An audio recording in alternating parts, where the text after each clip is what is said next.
धोकर रखी थी आपकी अलमारी में, देखो वहीं होगी। वो ना मैंने आज धो दी, मुझे लगा कि गंदी हो गई होगी। अरे कैसे गंदी हो गई थी, उसे तो मैंने पहना भी नहीं। हे भगवान, इस लड़की के कपड़े धोने की आदत से परेशान हो गया हूँ मैं। जितना तो घर में राशन नहीं आता, उससे कहीं ज्यादा डिटर्जेंट पाउडर का खर्चा है। इसकी शादी करवा दो, शादी। जाए अपने घर में ही करे काम, फिर चाहे घर के कपड़े धोने हो या पूरे गांव के। हाँ ठीक बोल रही हूँ, देखता हूँ मैं कोई लड़का। वो दिन भी आ जाता है जब विभा को देखने लड़के वाले आ जाते हैं। लड़की मुझे अच्छी लगी। होने वाली सास कहती है, बेटी अगर कुछ पूछना है तो पूछ लो। वैसे तो हमारी लड़की बहुत ही शर्मीली है, जो बोल दो वो मान लेती है, इसे क्या पूछना होगा। अरे कैसी बात कर रही हो माँ, मुझे इन लोगों के घर रहना है, सवाल तो कई है। हाँ हाँ बेटा पूछ लो ना, क्या पूछना है। आप लोगों के घर कपड़े कौन धोता है? सास का मुंह बन जाता है। देखो अगर तुम ये कहना चाहती हो कि तुम्हें कपड़े धोने नहीं आते तो सुन लो, कपड़े मैं ही धोती हूँ, लेकिन तुम्हारे आ जाने के बाद मैं रुमाल तक नहीं धोऊंगी। अरे चुप रहना भाग्यवान, बहू बेचारी घर आई नहीं, उसे डराना शुरू कर दिया। वो क्या है ना बिटिया, अभी तक तो ये कल्लू की माँ ही धोती थी, लेकिन अब तुम्हारे पापा तो दहेज में वॉशिंग मशीन देंगे ही। तभी विभा की माँ बोल पड़ती है, सवाल भी पूछा तो क्या। वैसे भाई साहब, मशीन की तो फिर भी कपड़े धोने की कैपेसिटी होती है। मतलब जो बिटिया दे रहे हैं ना विभा, इसे कपड़े धोने का बहुत शौक है। ये आप लोगों के क्या, आस पड़ोस गांव मोहल्ले सबके कपड़े धो दे और उफ तक ना करे। बाहर देखा नहीं आपने कितने कपड़े सूख रहे हैं, सब हमारी बिटिया ने ही तो धोए हैं। बस भी करो ना माँ, शर्म आ रही इतनी तारीफ सुनकर।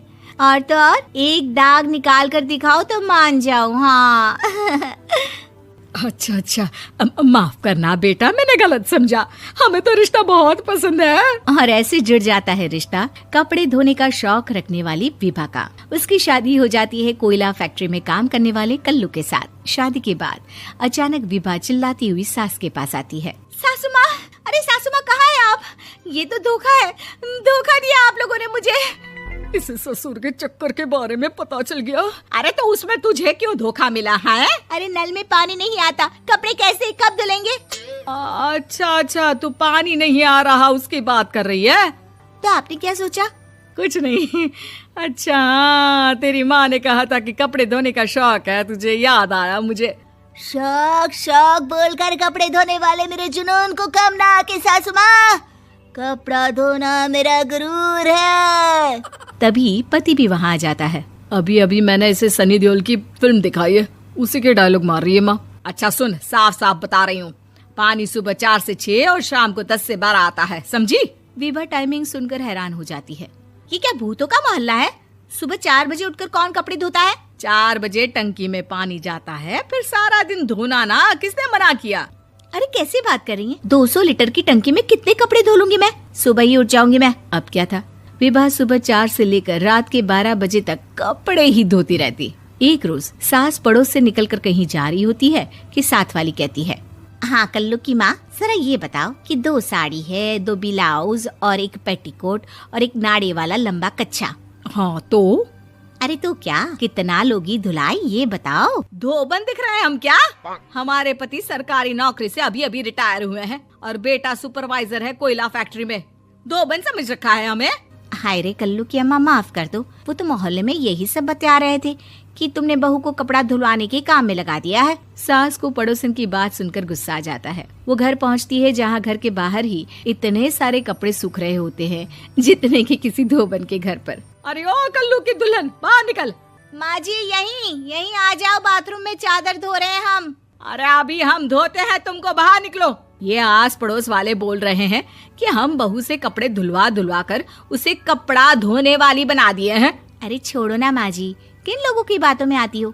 आस पास के लोगों का तो काम ही होता है कि वो किसी तरह सास बहू को लड़ा दे। बहू सारे घर के कपड़े धोती है, ये क्या कम है? बोलिए। सास को भी लग जाता है कि वो बहू का ये सनकीपन नहीं छुड़वा सकती, इससे अच्छा है कि खुद ही चुप हो जाए। एक रोज सास और बहू मंदिर जाते हैं, जहाँ सास की साड़ी वहाँ खड़ी भीख मांगने वाली से मिलती है। माँ जी क्या बात है, आपकी साड़ी उस भिखारन से कितनी मिल रही है ना? हाँ हाँ देखो तो, दोनों की साड़ी मिल रही है। क्या बात है कल्लू की अम्मा, तुम खुद को तो अफसर की बीवी बताती हो और ऐसी सिंपल सी प्लेन साड़ी पहनकर घूमती हो। सिंपल और प्लेन नहीं है ये साड़ी। तो क्या सोने के धागे से फूल बने हैं? कुछ भी सासू माँ, कुछ भी। हाँ, बने थे इस साड़ी में सोने के धागे से फूल। मेरे पति लेकर आए थे मद्रास से स्पेशली मेरे लिए 10,000 की। ताहे भाई साहब इस भिखारन के लिए भी सेम टू सेम साड़ी लेकर आए होंगे 10,000 की। सास उस वक्त तो कुछ नहीं कहती, लेकिन बहू के साथ घर आती है और अलमारी से एल्बम निकाल कर लाती है। ये साड़ी देख रही है, ये वही साड़ी है जिसे मैंने अभी पहना था। इस साड़ी में ये जो चमकदार फूल दिख रहे हैं ना, ये सोने के धागों से काढ़े गए हैं। लेकिन तू लोकल वॉशिंग मशीन ब्रश से घिस घिस कर सारे फूलों को निकाल कर साड़ी प्लेन कर दी। मुझे माफ कर दीजिए सासू माँ। और तो और, जब मैंने तुझे तेरी गलती के लिए कुछ नहीं कहा, लेकिन तूने तो सबके सामने मेरा मजाक ही बना दिया। क्यों? बहू को समझ में आ जाता है कि अब से उसका कपड़े धोना बंद।